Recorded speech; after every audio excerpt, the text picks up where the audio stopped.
नमस्कार, मी पंजाब डक हवामान अभ्यासक मुक्काम पोस्ट गुगळी धामणगाव तालुका सेलू जिल्हा परभणी। आज आहे 29 मे 2024। मी आहे पंजाबमध्ये अमृतसर या ठिकाणी। अमृतसर या ठिकाणी तर सांगू इच्छितो, या ठिकाणी आल्याच्या नंतर वाघा बॉर्डरच्या इथं तापमानाची नोंद जवळपास 52 अंश सेल्सिअस होतं, म्हणजे इतकं तापमान होतं। तर हे तापमान आता आज अमृतसर या ठिकाणी नोंदले गेलेलं आहे। तर तुम्हाला एक सांगू इच्छितो, अशीच परिस्थिती आपल्या महाराष्ट्राकडे देखील अनेक 2-4 वर्षामध्ये उद्भवणार आहे। जोपर्यंत आपण झाडं लावणार नाही तोपर्यंत अशी परिस्थिती राहणार आहे। पण शेतकऱ्याला आता एक अंदाज देतो। तर आज आहे 29 मे 2024।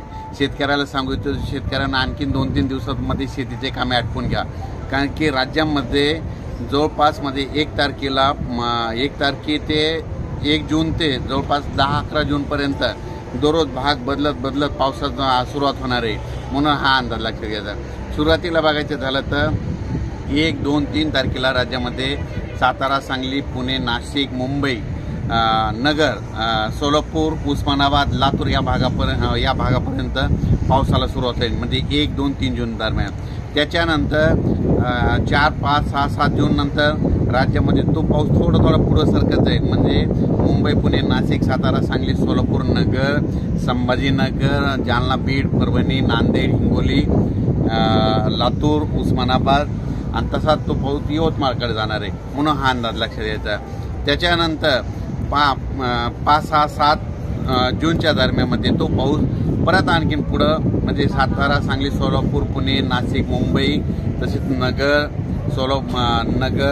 पुणे, औरंगाबाद, त्याच्यानंतर बीड, परभणी, लातूर, हिंगोली, वाशिम, नांदेड आणि त्याच्यानंतर बुलढाण्यापर्यंत 7 तारखेपर्यंत तो पाऊस सुरुवात होईल।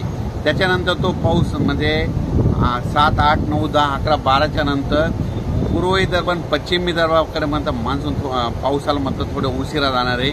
म्हणून हे अंदाज लक्षात घ्यायचा, कारण की पूर्व विदर्भात 7 तारखेच्या नंतर थोडा पाऊस सुरू होणार आहे। म्हणून हे अंदाज लक्षात घ्यायचा।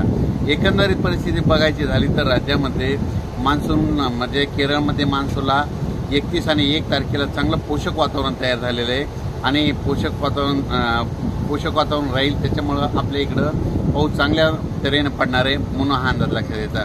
पण परिस्थिती एक सांगू इच्छितो की राज्यात शेतकऱ्याला पाऊस पडल्याच्या नंतर जमिनीमध्ये एक ओल गेल्याशिवाय पेरणीचा निर्णय घेऊ नये, कारण की जोपर्यंत शेतात पाऊस पडल्याच्या नंतर शेतात जायचं, कुदळीमध्ये खोदल्याच्या नंतर जमिनीतली ओल तपासायची, एक जर ओल गेली तर तुम्ही पेरणीचा निर्णय घेऊ शकता।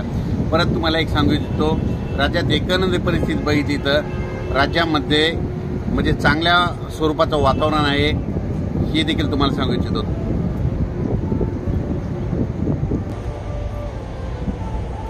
राज्यात विदर्भ, पश्चिम विदर्भ, पूर्व विदर्भामध्ये मात्र 7 जूनच्या नंतर पावसाला सुरुवात होणार आहे। म्हणून हे अंदाज लक्षात द्यायचा। पण एकंदरीत राज्यात 1 तारखेला फक्त सातारा, सांगली, कोकणपट्टी भागामध्ये पाऊस पडणार आहे। म्हणून हा शेतकऱ्याने अंदाज लक्षात घ्यावा। अचानक वातावरणात बदल झाला तर परत एक टेक्स्ट मेसेज टाकणार आहे आणि टेक्स्ट मेसेजद्वारे शेतकऱ्याला मेसेज येईल आणि एक यूट्यूबच्या माध्यमातून माझा एक स्वतःचा मेसेज होईल। थांबतो। जय हिंद, जय महाराष्ट्र।